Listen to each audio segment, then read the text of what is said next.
I really feel the Browns don't have no chemistry on defense. The reason I say that is basically because if you as you watch them, it seems like they're not putting in any effort in trying to stop the opposition from gaining yards downfield, and then eventually they'll give up a score, whether it be 3 or 7, but most of the time it'd be 7 points, and they're giving up like huge chunk yard like plays on defense. So yeah, it makes it seem like they're not putting any effort to try to stop this from happening. But again, I think it's a chemistry problem.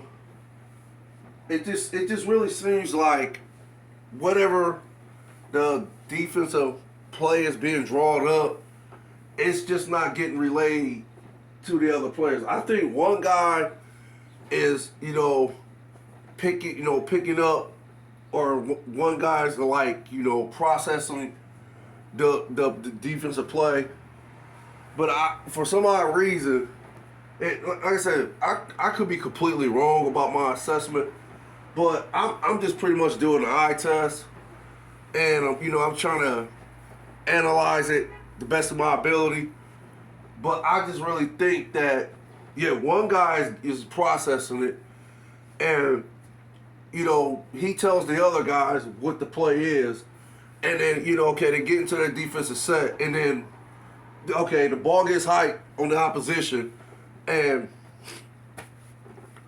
for some odd reason, the other guys is not getting it. The one guy is getting it, but the others are not getting it. So I think this is why you see these big plays from the opposition. They're getting these big, huge chunk plays. They got a running back that hasn't what was the Chargers before they came to Cleveland before the game. Before the game was played. What was the Chargers' rank in rushing? I think they were dead last. I think. So what does that tell you? If they don't have a running game, well, they're gonna come in here and pass on you, right? Okay, but of course, the Browns again, it makes it seem like they're not trying or they're not putting any effort on the field. But again, I know the one running back. I can't remember his name right now, but I know he got 173 yards, and I think he got a touchdown. And the other guy, I can't remember his name either, but he got 148 yards, and I think he got 2 touchdowns. But again, it seems like the Browns is just allowing this to happen. But again, I really believe they just don't have no chemistry. There's no continuity. I mean, it's just, and I think this comes from preseason.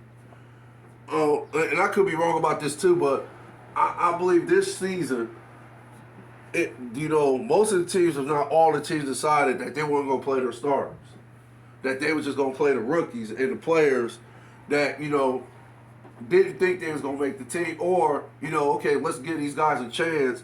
If they can't make our roster, then they might make somebody else's roster. So I just think because of that, the Browns starters not playing together on defense in the preseason. I just think that, and it's basically, I think it's been implemented this year because of the fear of injury to their star players and starters.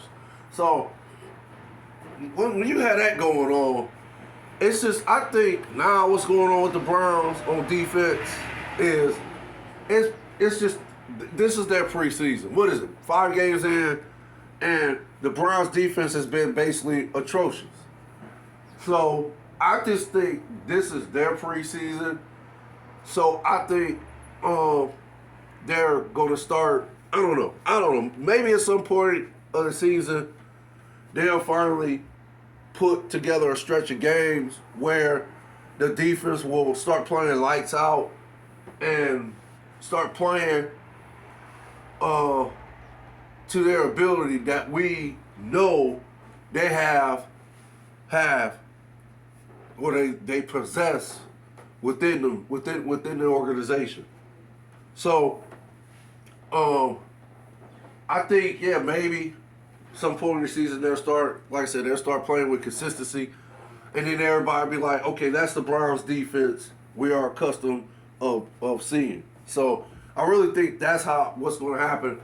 I think that okay, once they get Deshaun Watson back, maybe they'll be in a position where there'll be a game out of the division, and then what we got Deshaun Watson for 6 games. But you have to keep in mind, Russ is a factor. So I mean, it might take Watson a couple games to get his rhythm going, and get his wind back, and all get his conditioning and everything back up to par. But yeah, I think maybe at some point the defense will start playing with consistency, because I really think this is their preseason. But then you got the trade. Now, the Browns made some type of a trade, and I think the linebacker's name is Deion Jones. He's from the Atlanta Falcons. I think he's played in the league, 5 years? Maybe this is 6th year. He was a Pro Bowler. He's a inside linebacker, so he's not a big, huge run stopper. So I think what the Browns are going to use him for is just basically, hey, they're gonna depend on this guy to just be, where he's supposed to be on the field. They're gonna expect him to just basically, make plays, but not make plays, if that makes sense. Because he has a little bit of an injury history too. So, but I guess he can cover, receivers and running backs out the field. I guess he can do that.